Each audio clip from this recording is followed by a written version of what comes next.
మన దేశంలో యంగ్స్టర్స్ 50% కంటే ఎక్కువ ఉండడానికి మన దేశానికి మంచి చేస్తుందా కీడు చేస్తుందా? ఏదైనా ఒక కంపెనీ ఉద్యోగ ప్రకటన ఇచ్చిందంటే చాలు చంకల బ్యాగులు పెట్టుకొని కిలోమీటర్లు క్యూ కట్టి వాడు అడిగిన యక్ష ప్రశ్నలకు 1,00,000 ఆన్సర్లు చెప్పి ఉద్యోగం రాక డిప్రెషన్కి గురై సొసైటీ పొడుస్తున్న పోట్లకి గుండెపోటు వచ్చి చచ్చిపోయే వాళ్ళలో చాలా మంది యంగ్స్టర్సే. ఉద్యోగం రాలేదని కొంతమంది, ఉద్యోగం వచ్చినా సాలరీ సరిపోవట్లేదని కొంతమంది సూసైడ్ చేసుకోనో డిప్రెషన్కు గురైపోతుంటే నా సమాజానికి ఏమైంది? అసలు ఏం జరుగుతుంది ఇక్కడ? ఏ ప్రభుత్వమైనా చదువుకున్న ప్రతి ఒక్కడికి ఉద్యోగం ఇవ్వడం సాధ్యమేనా? కేవలం ఉద్యోగం కోసమే చదువుకున్నామా మనం? సోదరా, నీకు తెలుసు నీకున్న స్కిల్కి, నీ చదువుకి, ఇప్పుడున్న కాంపిటీషన్కి ఖచ్చితంగా ఉద్యోగం రాదని నీకు తెలుసు. నీ గుండెకు తెలుసు, నీ మనసుకు తెలుసు.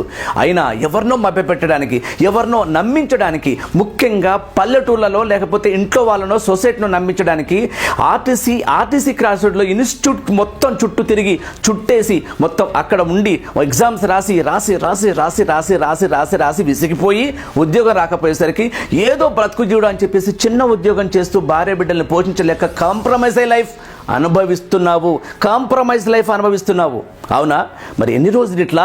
సోదరు, నువ్వు చెప్పు. పొద్దున లేచిన మొదలు వాషింగ్ మిషన్ తిరుగుతూ పోరగాళ్ళకు బాక్సులు సర్ది, భర్తకు లంచ్ బాక్స్ ఇచ్చి వాళ్ళని బయటికి పంపించి ఏదో తిన్నట్టు తిని కొద్దిసేపు రెస్ట్ తీసుకొని మళ్ళీ సాయంత్రం అదే పని. ఇంత చేసినా సమాజంలో, కుటుంబంలో మర్యాద ఉందా అని చెప్పేసానంటే ఉందా?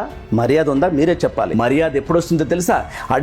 పిల్లలు అడిగినప్పుడు, డబ్బులు ఇచ్చినప్పుడు, మీ అమ్మో నాన్న అడిగినప్పుడు డబ్బులు ఇప్పించినప్పుడు మాత్రమే నీకు మర్యాద దక్కుతుంది. దానికోసం ఎవరి దగ్గర చేయి చాచినప్పుడు మర్యాద దక్కుతుంది. భర్త దగ్గర చేయి చాచడం తప్పు కాకపోవచ్చు, కానీ నీకు అనిపిస్తుంది ఇతనే కుటుంబ భారం మోస్తున్నాడు, ఇతనే అడగాలని చెప్పి. అంతా బాగానే ఉంది. అన్ని పనులు అయిపోయిన తర్వాత ఎంతో 1-2 గంటలో మిగులుతుంది కదా, దాన్ని వెచ్చించి ఇన్వెస్ట్ చేసి ఏదో ఒక పని చేసి పాకెట్ మనీ సంపాదించవచ్చు కదా. రిటైర్మెంట్ అవ్వనంత వరకు చాలా ఆరోగ్యంగా ఉన్నారు కదా సార్. రిటైర్మెంట్ ఫంక్షన్ అయిపోయిన తర్వాత ఉన్నట్లుండి అన్నీ పోగొట్టుకున్నట్టు ఎందుకు మంచానికి అంకితం అవుతున్నారు సార్? ఇంతకాలం బెల్ టు బిల్ నౌకరీ చేస్తూ మీ పొట్ట కోసం, మీ పిల్లల భవిష్యత్తు కోసం రెక్కలు ముక్కలు చేసుకుని సంపాదించిందంతా తగిలేసి సారీ బాధ్యతలు తీర్చారు కదా. ఎవరికి తలవంచకుండా హోందాగా బ్రతుకుతూ రూపాయి ముడివేసి మీ సుఖాలను సైతం త్యాగం చేసి నీ పిల్లల్ని సెటిల్ చేశారు కదా. ఆ సెటిల్ చేసిన తర్వాత, రిటైర్మెంట్ అయిన తర్వాత వాళ్ళని చేజాసి రూపాయి అడగడం మీ హుందాతనం, మీ అభిమానం ఒప్పుకుంటుందా? 28 సంవత్సరాలు కష్టపడడం అలవాటు చేసిన మైండ్కి, బాడీని తీసుకుపోయి ఒక్కసారి మంచంలో రిటైర్ అయిపోయిన తర్వాత కూర్చోబెడితే లేనిపోని డిప్రెషన్ గురై రోగాల బారిన పడమా? ఆ పెన్షన్తో ఎందుకు బ్రతకాలి? మీకున్న అనుభవాన్ని రంగరించి యంగ్స్టర్స్కి కొత్త పాఠాలు, జీవిత పాఠాలు ఎందుకు నేర్పించకూడదు? ఎందుకు యాక్టివ్గా మళ్ళీ పని చేయకూడదు? తద్వారా మీకు మీరే నూతన ఉత్సాహంతో పని ఎందుకు చేయకూడదు?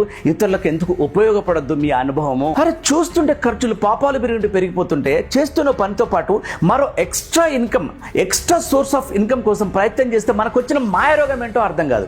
ఇప్పుడు ఉద్యోగం దొరకలేదు, సాలరీ సరిపోవట్లేదు, చచ్చిపోవడం ఎందుకు? డిప్రెస్ అవ్వడం ఎందుకు? 1 గంటో 2 గంటలో ఏదైనా ఒక స్కిల్ నేర్చుకొని ఎక్స్ట్రా పని చేసి హ్యాపీగా బ్రతకొచ్చు కదా.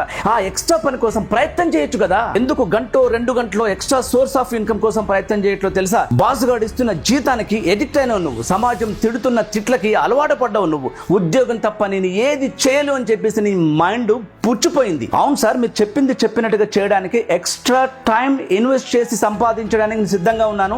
ఆ పనేంటో నాకు తెలియాలి కదా, దానికి తగ్గట్టు స్కిల్స్ కూడా నాకు కావాలి కదా అని మీరు అంటున్నట్టున్నారు. అవును కదా? నాకు అలా వినబడుతుంది. ఇలాంటి 100,000 మందికి ప్రత్యక్షంగా పరోక్షంగా పని కల్పించి వాళ్ళకి అద్భుతమైన అమోఘమైన స్కిల్స్ ఇచ్చి రిటైర్డ్ ఉద్యోగుల్ని సంపన్నులుగా, హోమ్ మేకర్స్కి ఆర్థికంగా నిలబడే వ్యక్తులుగా, ఉద్యోగస్తుల్ని కొన్ని 100,000 ఉద్యోగాలు కల్పించే వ్యక్తులుగా తీర్చిదిద్దిన అనుభవం నాది. Hello everyone, this is Tirupati Tandra, business and life coach. రా, నా ట్రైనింగ్ అటెండ్ అవ్వు. How to transform from ordinary to extraordinary life style in an easy way అనే free life skills training attend అవ్వు. నీ జీవితానికి సరిపడా అన్ని స్కిల్స్ ఫ్రీగా నేర్పించి సమాజంలో గొప్ప వ్యక్తిగా తీర్చిదిద్దే బాధ్యత నాది. చచ్చుడేంది, డిప్రెస్ అవుడేంది సార్? నాతో ఒక 10 నిమిషాలు మాట్లాడు. నీకేం తెలుసో ఏం తెలియదో నేను చెప్తా నీకు. నీ కష్టాలకి కారణం ఒకటే, నిన్ను నన్ను ఈ ప్రపంచాన్ని అతలాకుతలం చేసేది, అమ్మా నాన్నలకు అక్క చెల్లెలకు దూరం చేసేది, అత్యంత దగ్గర చేసేది. మనం దేన్నైతే మన కోసం కనిపెట్టామో అదే మనల్ని శాసించేది. అదే మనీ. Money money money. నీకు నేను నేర్పించబోయే లైఫ్ స్కిల్స్ తో కర్షక సంపాదించి సమాజానికి నువ్వేంటో నిరూపించు. నాకు ఫ్రీగా స్కిల్స్ నేర్పిస్తా అంటున్నావు సార్, నీకేం వస్తుంది అనే దిక్కుమాల ఆలోచనలు నీకు రావచ్చు. ఈ సమాజం నాకెంతో ఇచ్చింది, లక్షలు సంపాదించే స్కోప్ ఇచ్చింది, మట్టిలో ఉన్న నన్ను మాణిక్యం చేసింది, ఎంతో కొంత తిరిగి ఇవ్వాలనుకుంటున్నాను అంతే. నువ్వు ప్రభుత్వ ఉద్యోగమైనా, ప్రైవేట్ ఉద్యోగమైనా, రిటైర్డ్ ఎంప్లాయ్ అయినా, వర్కింగ్ ఉమెన్ అయినా, హోమ్ మేకర్ అయినా, నువ్వెవ్వరైనా అద్భుతమైన స్కిల్ నేర్చుకొని మరో నూతన అధ్యాయానికి నీ నాంది పలకాలని నీకు కోరిక ఉంటే, ఎక్స్ట్రా సోర్స్ ఆఫ్ ఇన్కమ్ కోసం ప్రయత్నం చేస్తుంటే, రోజులో 2 గంటలు పనిచేయగలను స్కిల్స్ నేర్చుకొని నా ట్రైనింగ్ నీకు హెల్ప్ చేస్తుంది. మిమ్మల్ని మీకు కొత్తగా పరిచయం చేసి చూపిస్తాను. Join now. నా పేరు రాజేష్ బాబు ఫ్రమ్ విజయవాడ. నేను ఈరోజు Tirupati Tandra sir excellent session join అయ్యాను. వెరీ వెరీ ఇంపార్టెంట్ థింగ్స్, మనకు జీవితానికి అన్వయించుకునే ఇంపార్టెంట్ థింగ్స్ చెప్పారు. పేరు ఆత్కూరు శివప్రసాద్. తిరుపతి తండ్ర సారు ఎంత చక్కని క్లాస్ చెప్పారంటే, మనం ముందుకు సాగకుండా మన కాళ్లకు బంధాలు వేసే ఎన్నో అడ్డంకుల గురించి స్పష్టమైన క్లారిటీ ఇచ్చారు. నా పేరు పిఎస్ఆర్ కనకాంబరం. తిరుపతి తాండ్ర సారు నిన్న చెప్పిన మొట్టమొదటి క్లాస్ ఏదైతే ఉందో అందులో ప్రధానంగా సమయం చాలట్లేదు, డబ్బులు లేవు, సేల్స్ చేయాలేమో, ఇంటింటికి వెళ్ళి అమ్మాలేమో అని చాలా మంది అంటూ ఉంటారని సార్ చాలా వివరణాత్మకంగా తెలియజేయడం జరిగింది. తిరుపతి సార్ చెప్పిన క్లాసు చాలా అద్భుతంగా ఉంది, ఎంతో మోటివేట్గా అనిపించింది.